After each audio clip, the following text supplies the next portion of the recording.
बहुत सौ की आंखें खुली की खुली रह गई, किसी की फटी रह गई। 24 घंटे से भी कम वक्त में वर्ल्ड रिकॉर्ड बनाया प्रधानमंत्री नरेंद्र मोदी ने। इस पोस्ट के जरिए 24 घंटे से भी कम वक्त में 305 million views. He broke all the records. Again. Modi है तो मुमकिन है। मोदी है तो मुमकिन है। कल तो मोदी जी ने रिकॉर्ड तोड़ दिया। आई मीन इंस्टा पे इतना बड़ा रिकॉर्ड, वो भी एक ही बार में। This is huge. पहली वीडियो 305 मिलियन व्यूज जो उन्होंने 24 घंटे पहले बनाई थी। This is brand Modi. Huge. 14 million views in 50 minutes. 14 million. We're talking 300 million. He is delivering to the people. लोगों के पास बेंगलुरु जो IT हब बना, that was him. Then उसके बाद अब वो सेमीकंडक्टर चिप एप्पल का वहाँ पे बकायदा मैन्युफैक्चर हो रहा है। ये बताइए, इंस्टाग्राम पर कोई एक ही बंदा, एक ही सेलिब्रिटी फॉलो करना हो तो किसको करेंगे? मैं नरेंद्र मोदी।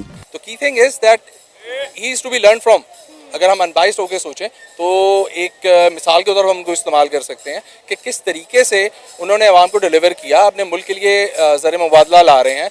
बहुत बड़ी वोट की तादाद लेके तीसरी बार प्राइम मिनिस्टर बने थे।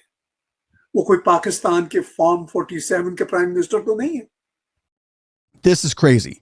So here we are. I mean, मगर इसके बावजूद अभी भी प्राइम मिनिस्टर नरेंद्र मोदी भारत के सबसे पॉपुलर पॉलिटिकल लीडर।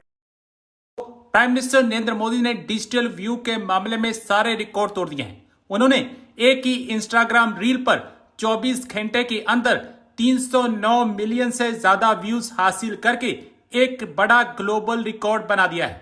डिजिटल दुनिया में मिली ये जबरदस्त प्रतिक्रिया पिछले 300 मिलियन व्यूज के वर्ल्ड रिकॉर्ड से भी आगे निकल चुकी है।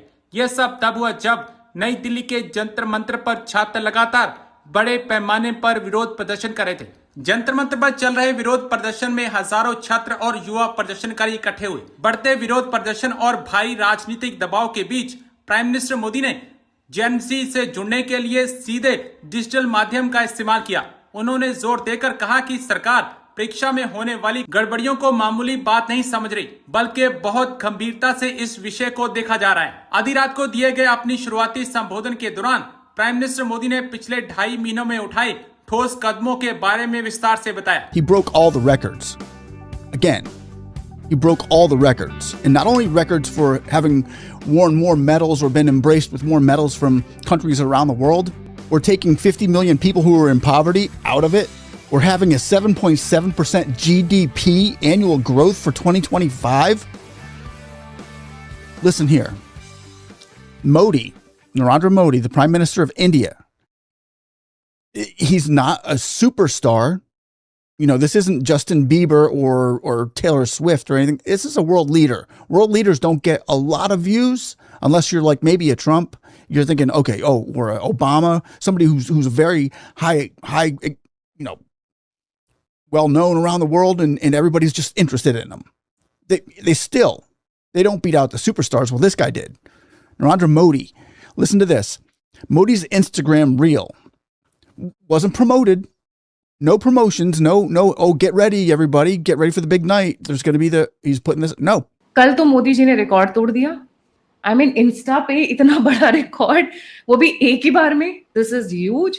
पहली वीडियो 305 मिलियन व्यूज जो उन्होंने 24 घंटे पहले बनाई थी। जी एक्चुअली क्या है कि अगर मोदी जी छोड़ दें इंस्टाग्राम को, तब उससे बड़ा रिकॉर्ड स्थापित होगा। दो already 1.5 billion Hindus will drop of the Instagram बंद हो जाएगा अगर मोदी जी चले गए तो। You know this is I think मैं उस रिकॉर्ड की वेट कर रहा हूँ जिस दिन मोदी जी को कहेंगे नो मोर अमेरिकन प्लेटफॉर्म, भारत सुरक्षित हो जाएगा। बिकॉज भारतीय टेक्नोलॉजी इसलिए डेवलप नहीं कर पा रही है because the political leaders don't want to be on the Bharatiya technology, इसलिए नहीं हो रहा है। तो पहली बात तो वो बोलूँगा। दूसरा, आपने जैक डॉर्सी के बारे में बात किया।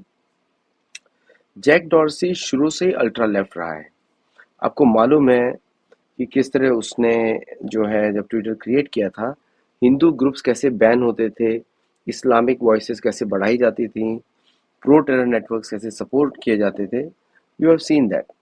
तो इसलिए जैक डॉर्सी से खरीदा ही इलॉन मस्क ने, इसलिए ताकि कंजर्वेटिव वॉइस बढ़ाई जाए अमेरिका में, और उसने रियल फ्रीडम लेकर आया है।